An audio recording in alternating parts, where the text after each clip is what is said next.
Hi, good evening, everybody. My name is Thomas. I probably know Ping the longest. 6 years, 7 years? Since 2000, Before you doing this business? 2005. 2005, 7 years. So when I first met Ping, I didn't even know she's Chinese. I thought, but I saw her was reading a feng shui book. That's how I knew she's Chinese. And I am very much into it, and also palm reading. And during that time, I was looking for a house, so I borrowed her book, and we started from there. We've been talking every time, because I have a restaurant in the Ingram Park Mall.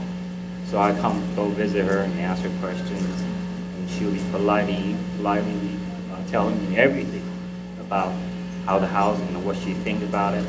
So we constantly talk about this because I'm very fascinated by feng shui and palm reading, not so much about face reading. So we gone from there, and I bought houses in Palmetto Way, where I just got married then, and we're hoping for a kid.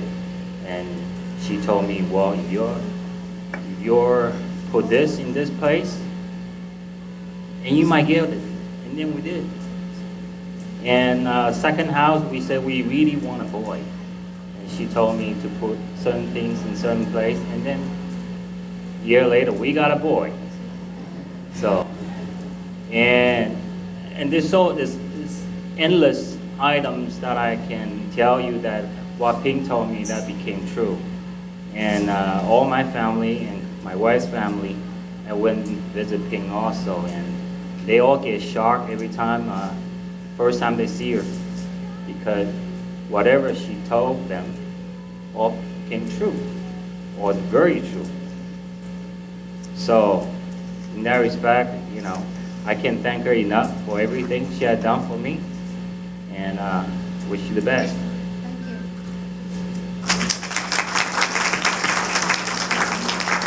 Okay, I'd just like to add a little something because Carla, we went over to Thomas and Carla's home, and they had a beautiful, beautiful home. It was, like they say, feng shuied out.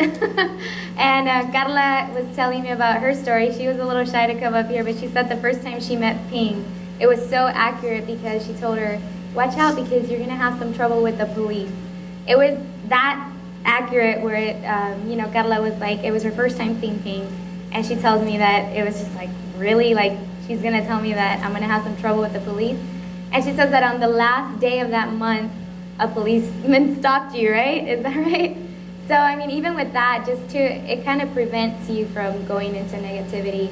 I know my first experience with Ping, you go in, I thought it was just going to be another shoot. We do shoots all the time. We do shoots here and there at everywhere. But I didn't think it was going to be that special. So when I went in for the first time and, she reads your face and you're just kind of like, how do you know this? And then I asked my producer, did you guys tell her something? Or did you guys, give her a heads up? And no, it wasn't like that. She just kind of, she knows what she's doing.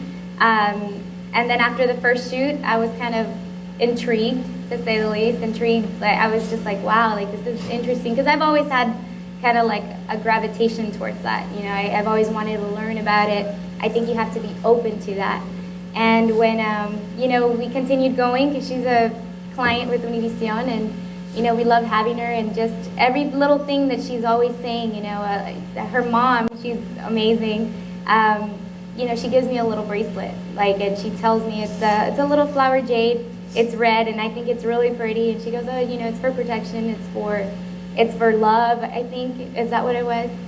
And, the bracelet, I want to say the story because I was in Las Vegas, in this industry. I was in Las Vegas doing a special shoot. It was an audition, a very important audition. And my bracelet busted in Las Vegas. I didn't think much of it. I thought it was just a busted bracelet. I come to see that I had a bad feeling about it. I was like, well, obviously it busted, for a reason, because I was already reading into it. And I had a feeling what it was. I had a feeling about what it was. I just knew that I knew the subject matter to say, I just knew what it was. And sure enough, I tell her, and it's just like, well, this is what it was. And it went with what I felt. So it becomes a part of you. I think everything, they have their bracelets. It's personally made for you. She really takes the time to make your chart. She takes the time to, give you your own personal reading. There's feng shui. There's face reading, like they said. There's palm reading. I feel like an expert sometimes doing the interviews. I'm like, wow, there's this, there's that, there's that. But, I just think that if you're open to it, you're able to receive more. If you're open to wanting change, to wanting balance, and you believe strongly that, the energies around you can be balanced out, that I think that's when you're receptive is when it's going to come to you. And you just have to come in this with an open heart, an open mind, and, an open soul, because that's what it is. It's for your soul. It's all energy. And, what the little that I've learned, because I haven't really, I want to get much more into it, but it really is something. It's a very unique experience. It's just very, that's what I have to say. It's very unique. And the more you get into it, the more you practice it, it becomes a part of you. And, I'm looking forward to do feng shui. Hopefully, I just got a new apartment. I want to do a lot of new things in my life. So, first thing, I'm going to go over to Ping, and hopefully, she leads me there. Thank you, Ping. I was introduced to Ping through my sister, Mirna, and I've always been, attracted to this philosophy. And when she mentioned Ping to me, I was intrigued by it. So I started seeing her this year, and I bought a bracelet. I'm purchasing my necklace as well. But I was very stressed at work all the time. I had a lot of responsibilities. A lot was being expected of me. I felt like my work wasn't being valued. And I just started noticing that things started changing for the better. Energies around me started changing. I became more balanced. All of a sudden, my boss decided to hire somebody to help me, an assistant, which was unheard of. Before I would always hear, there's no money, there's no money, there's no money. And then all of a sudden they hire somebody to basically be my full-time assistant and help me manage my team both locally and nationally. And then after that, a meeting came up through one of my national projects, and again, this national project, they kept saying there's no money for meetings. We met in July, and we went through the meeting, and they kept complaining about the budget, and we get back, I come back to town, and then a few days later, there's an invitation for me to go back to Washington on September 25th for just one day. And I'm like, this is crazy. They just told us that there's no money, and now just weeks later, they're inviting me back to Washington for a one-day meeting. And I didn't even want to go to the meeting because I thought it was going to be a waste of my time, and I have a little one, and it's just logistics are tough. So they told me, no, you have to go to the Washington meeting. Well, a few days after that, they invited somebody from the office to go to the White House. And it was the very next day after that one-day meeting that they invited me to. And it just, to me, was perplexing because first they had said there was no money for me to go to Washington, and then there was money, and then the very next day I was being invited to the White House to represent my office. And sure enough, I called them, and we do cancer research. And when I called, they said, oh no, we already have a cancer specialist. I said, okay, fine. But they said, well, we need an obesity research, somebody who can talk about obesity and chronic diseases. And we actually have a lot of projects in my office, and we deal with obesity and chronic diseases. So they invited me to attend. Anyways, I said, I'm not a specialist on those areas, but if you want me to attend, I'll attend. So I never imagined that I I mean, I've never even visited the White House when I've been a tourist in Washington, let alone go to the White House, do a health policy briefing. So that was really impressive. And just overall, I see things happening in my office, opening, you know, a lot of doors being open, a lot of opportunities. And I really believe that it was thanks to Ping and her advice and this philosophy.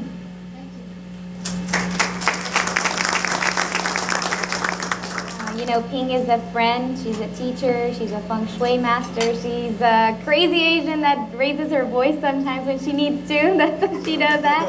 So, it's really funny, you know, she's a character, and everybody that has ever been lucky enough to have her in their lives, you know, have obviously felt the difference. She's just a great friend to have on your side, so please let's hear it for Ping Lika. Where's Ping?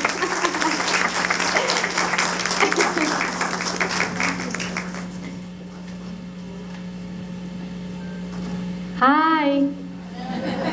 Okay. It's great to see each other here today, so I don't need to repeat again and again and again. So, and once a year, we always have our customer appreciation. And we already been very successful, so we can invite all of you. That is my passion to meeting all of you. And also it's like we can talk about 2013 Deluxe too. So that's very great honor to seeing all of you at the same time and in a good restaurant. And we also can afford it.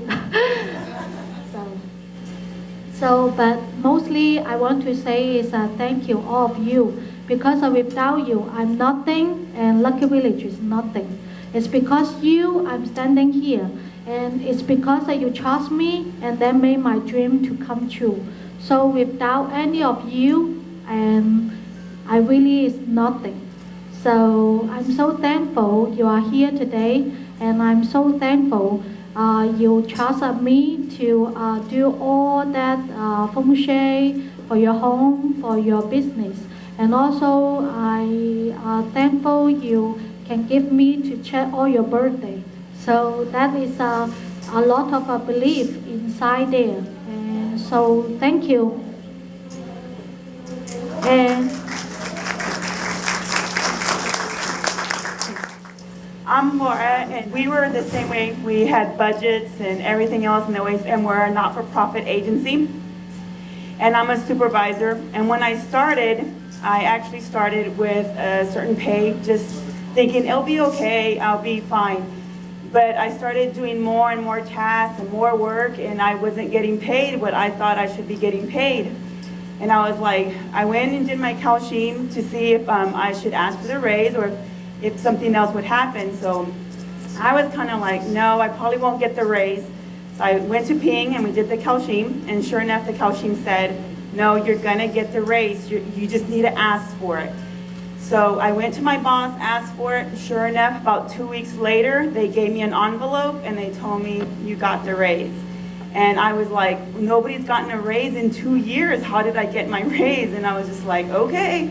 So for the Kalshim, I probably wouldn't have asked, because I was like, no, I know nobody's gotten a raise in 2 years. How am I gonna get a raise? So that's what I did with my Kalshim.